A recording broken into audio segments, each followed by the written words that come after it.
Hello!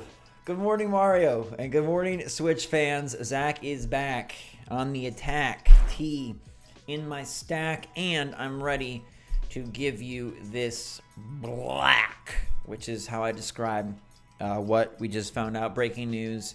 And, you know, I've had great perspective lately because of all that's gone on with my mom's major surgery, with events from last year, with just what's going on with other YouTubers. I'm very grateful, very glad, blessed.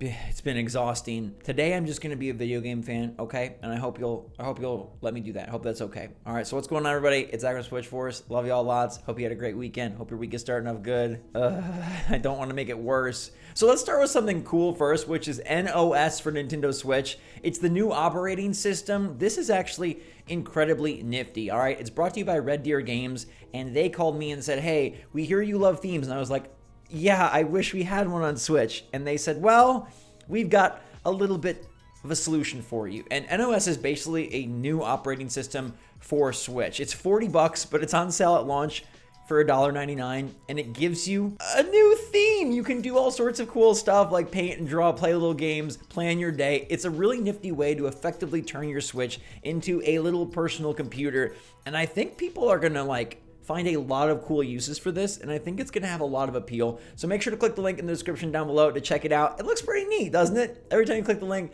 it helps support the channel, and legit, since Nintendo will never give us themes, this is how you can have a different theme, and a really different theme, not just color, but a whole different operating system on your Switch. It's $1.99 until February 16th. Pick it up if you think it looks cool. All right, now for the not cool part. My favorite thing about video games is E3. It's always been that way. When I was younger, I would follow the shows extensively. I'd read all the articles, watch all the trailers, listen to all the podcasts. I would swim in it like it was a bottomless pit of delicious, golden water for video game lovers. And I would lap that stuff up until I was bloated. Then I got to go to E3, and it was the greatest thing ever. So many fun memories getting to see the Wii U unveiled for the first time, the Switch unveiled for the first time, the PlayStation 4, the PlayStation 5. It's been miraculous to be such a part of the video game industry the last 13 years.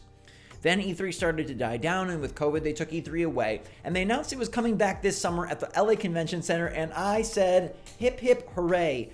Freaking love this industry.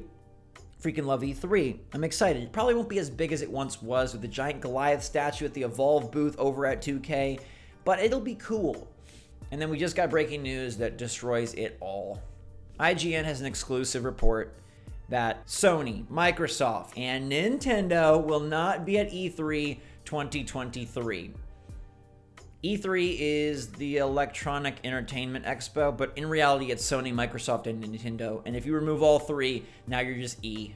E for empty. A show that has fallen out of favor with all the major players, and it's such a huge bummer. This show is like Christmas for gamers, and I know that they can recreate the audience, and they can recreate the dollars via live streams. Microsoft did a pretty cool developer direct. Nintendo has nailed that format. I know they can give us this, but what they can't give us is the experience of being there. The moment that you have when you see these things in person, when it's larger than life, when it's in your real life and not just on your Twitch or YouTube screen.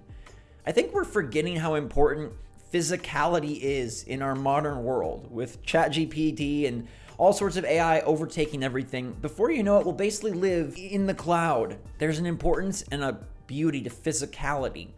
That's why people still love to collect physical games. That's why the Switch cartridges are so fun to have. And E3 has just been so special to me. I think it's a huge missed opportunity.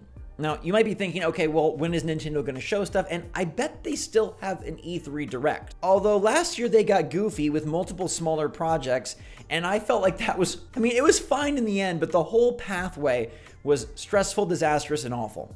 I hated not having a major Nintendo Direct to just circle the summer around.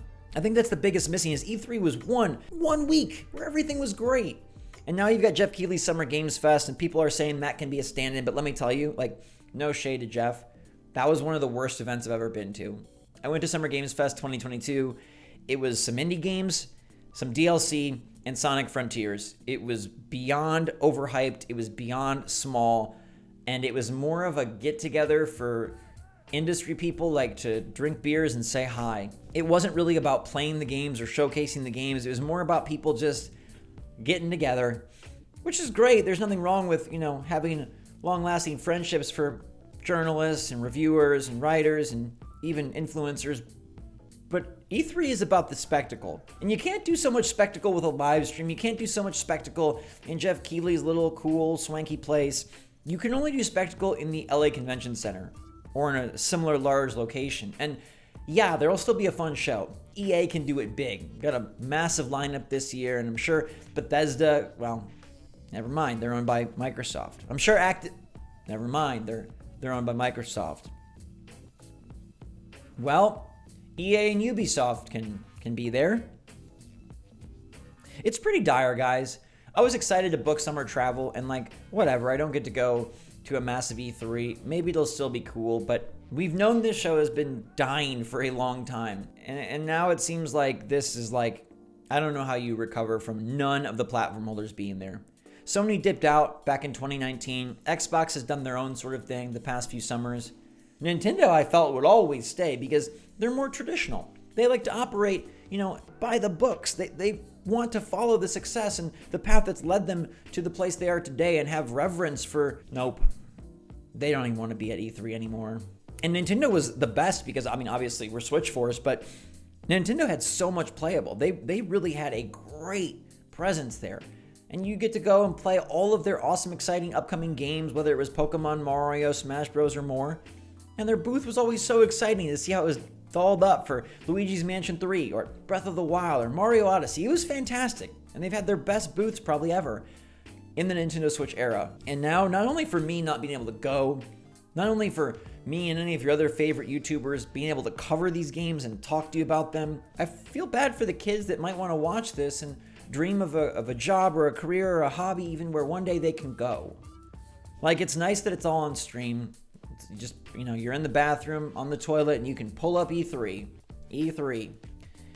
But I do think we lose something the more and more we just flatten it out.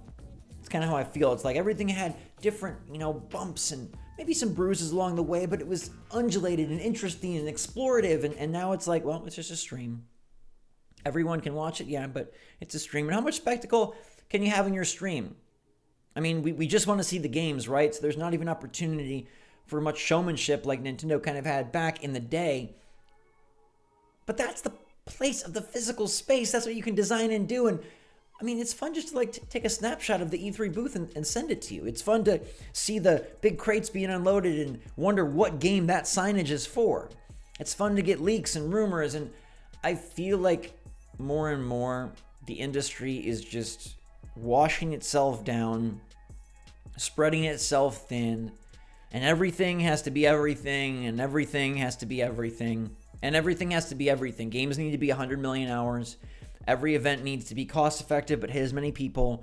Got to copy you and copy you and copy you, and nobody likes physical spaces anymore, so let's just do a live stream. We don't want to be the same week as someone else, so we'll go our own week. We'll dilute and dilute and dilute, and I just feel bummed as a video game fan my whole life, since 4 years old when I got my NES. I feel like we're continuing to lose more and more of sort of the fun joy of games, and there's a lot of parts where it does remain. I think the indie scene is remarkable for generating enthusiasm and captivating audiences with quirky creative ideas. Nintendo still puts out a bomb lineup, and the good news here is the lineup doesn't change. Whether they ever have a direct, or they ever do an E3, or they ever do any event ever again, the lineup will still come out. These shows are merely peaks. They're not the releases. So we'll be fine. It'll all be good. I'm sure Nintendo will still have 3 directs this year, February, sometime in summer, and September. Or they'll do multiple projects in the summer, which was a little bit drawn out and a little bit frustrating, but it still gave us a good chunk of announcements. I think the big thing here is just the world is never going to be the same. The video game aspect and not wanting to put spectacle as one thing, but also what the pandemic has done to places, people, events, ideas, and companies is really irrevocable. We are seeing so many changes that have made things easier, more cost-effective, simpler, in some cases helpful and better for sure. But things will not be the same. And we probably will never, ever have the E3 that I grew up with, the E3 that I luckily got to attend for a number of years, the E3 that I think was like kids' dreams. It was like a theme park for all of your video game hope. And it's weird to have that just kind of gone for future generations. It's weird that like my kids won't know what E3 is. They'll only know what live streams are. Maybe it'll be holographic at that point. But they won't have this experience. And, you know, that's why I think Super Nintendo World is so cool to me, because it's making real what is normally just digital. And of course, like I said, there's great benefits being able to download all your games and watch everything from anywhere. But I'm glad I get to go to Super Nintendo World next month and see Mario. As weird as that sounds, as corny as it may be, like, it's real. And I think that's something that E3 really brought to focus, like this big industry, this big, exciting hobby, job, love that we have. It's real and it exists and it's tangible, and it's just different when it's not. Sony, Microsoft, and Nintendo will not be at E3. I don't know if any of them will partner up with Jeff Keighley to try and give some sort of adrenaline shot to his show. Like I said, I was bored out of my mind last year. I thought it was not good at all. Maybe it gets better. Probably not. And we'll have to see what they show. But the summer of games now is probably going to be honestly replaced by releases. With games like Redfall out in May and Starfield rumors for June or July or August, summer, which typically was about announcements and reveals, is going to be about big releases. There's more and more usage of the calendar, which is a good thing. And I guess that's the silver lining I'd like to end on, is that the summer is now being overtaken by tentpole releases. Previously, that was not the case, although we did have some notables. Like, I remember playing The Last of Us at E3. It was out that week. That was crazy. And Nintendo loves to tie a Mario sports game towards the summer usually as well. More and more will use these months to release their games, and that's exciting, especially for kids. Summer break, getting a new game, that's magical. All the new games for me were during the school year, so it was hard. I guess that's the silver lining. But I will miss E3. I don't know how much Switch stuff there will be to even cover. Is it worth me even going?